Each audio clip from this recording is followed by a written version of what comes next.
If you have less than $250,000 invested right now, good. You're still safe. The day you cross that line, the game completely changes. Most people don't lose their money to market crashes, recessions, or bad luck. They lose it to their own ego. In the next few minutes, I'm going to show you exactly how that happens and how to make sure it never happens to you. So are you ready for the brutal, unfiltered truth? Big question, why $250,000 ruins most people? Some people grind their entire lives chasing wealth, and the second they finally hit $250,000, they blow the whole thing up. Not because the market crashed, not because they lost their job, but because their own brain turns into a financial suicide machine. Today I'm exposing the $250,000 rule, the silent killer that destroys more portfolios than any recession ever has. If you're anywhere close to 250,000, watch this twice. Let's dive in.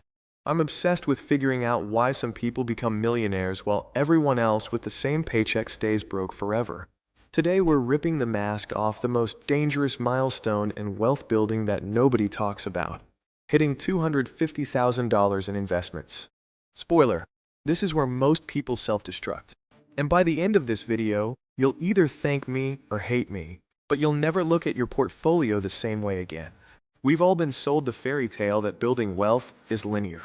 Save 10 grand, you're 10 grand richer. Save 50, boom, 50 richer. Simple, right? Wrong. Dead wrong. There are exact dollar amounts where your psychology flips upside down and your relationship with money gets completely rewired. And $250,000 is the deadliest of them all. The average American earns over $2 million in their lifetime, yet most retire with less than $100,000. That's not bad luck. That's psychological sabotage, and the biggest trap snaps shut right around $250,000. Trap number 1. The illusion of arrival. Here's what happens when you finally cross 250,000. Your money stops feeling theoretical and starts feeling real.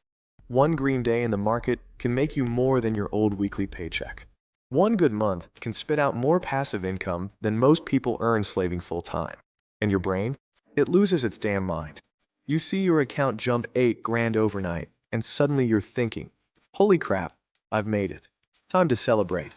Next thing you know, you're upgrading the car, booking the vacation, telling yourself you deserve it. Bro, you're not rich. You're dangerous. You now have just enough money to make catastrophic mistakes, but not nearly enough to recover from them fast. That 8 grand gain is paper. That 10 grand vacation is permanent. Congrats. You just erased years of progress because the market gave you a dopamine boner. Trap number 2. The overconfidence monster. This one's even uglier. You stacked 250,000 through discipline, smart indexing, maybe a little market luck. You've survived a couple corrections. Suddenly you're convinced you're a genius. Conservative index fund bros morph into options trading, meme stock chasing, crypto degan lunatics overnight. I can afford to lose 20,000 becomes the most expensive sentence in the English language. Here's the brutal truth. At 250,000 you finally have enough cash to delete 2 to 5 years of compounding with one stupid decision. One bad options play, one sure thing from your brother-in-law, one leveraged real estate flip that goes sideways. Poof, half a decade gone. The bigger the account gets, the bigger the ego, the bigger the bets, the harder you fall. It's psychological quicksand. Trap number 3. The comparison trap. You hit 250,000. You feel like a king for exactly 5 minutes. Then you meet the guy at the barbecue with 500,000. Suddenly you're a peasant. Then Instagram shows you the 28-year-old with 1.2 million. Now you're a failure. Cue panic mode. Abandon the boring strategy. Crank the risk. Borrow against the house. Chase 30% returns because I'm behind. Newsflash. There will always be someone richer. Always. Even billionaires do this crap. The second you measure your life against someone else's highlight reel, you torch your own progress trying to keep up with ghosts. Here's what financial gurus and course hustlers will never tell you because it doesn't sell. When you hit $250,000, you don't need new strategies. You don't need to get clever. You don't need stock picking, crypto, leverage, or a 1% AUM blood-sucking advisor. You need to keep doing the exact same boring crap that got you here. That's it.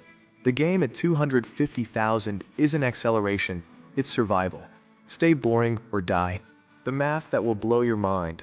Listen close. because this is the part that actually changes lives. Most people think 250,000 is a quarter of the way to a million. Wrong. With 8% average returns and consistent investing, the jump from 0 to 250,000 takes roughly the same amount of time as 250,000 to 1 million. Read that again. The second quarter million comes twice as fast as the first, and the third even faster. This is where compound interest stops whispering and starts screaming. Your money finally has real momentum. Interfere with it, and you're the idiot who tries to help a snowball rolling down the mountain by pushing it faster. You just get buried. At 250,000, you also unlock something money can't buy directly: options. Real options. You're no longer chained to a soul-sucking job because quitting means homelessness. You can take the pay cut for equity at the startup. You can negotiate like a boss because walking away isn't suicide. You can chase the better life, not just the next paycheck. That freedom accelerates your income way more than any hot stock tip ever could. So here's the raw, harsh truth. $250,000 isn't a finish line. It's a minefield. The hardest part of this entire journey isn't getting to 250,000. It's not screwing it up once you're there. Stay boring. Stay disciplined. Ignore the noise. Let the math do the heavy lifting. Because if you can survive your own ego at $250,000, becoming a millionaire isn't just possible. It's basically inevitable. Thank you. Drop a like if this hit you in the chest, comment your net worth right now, and subscribe. See you in the next one. Peace.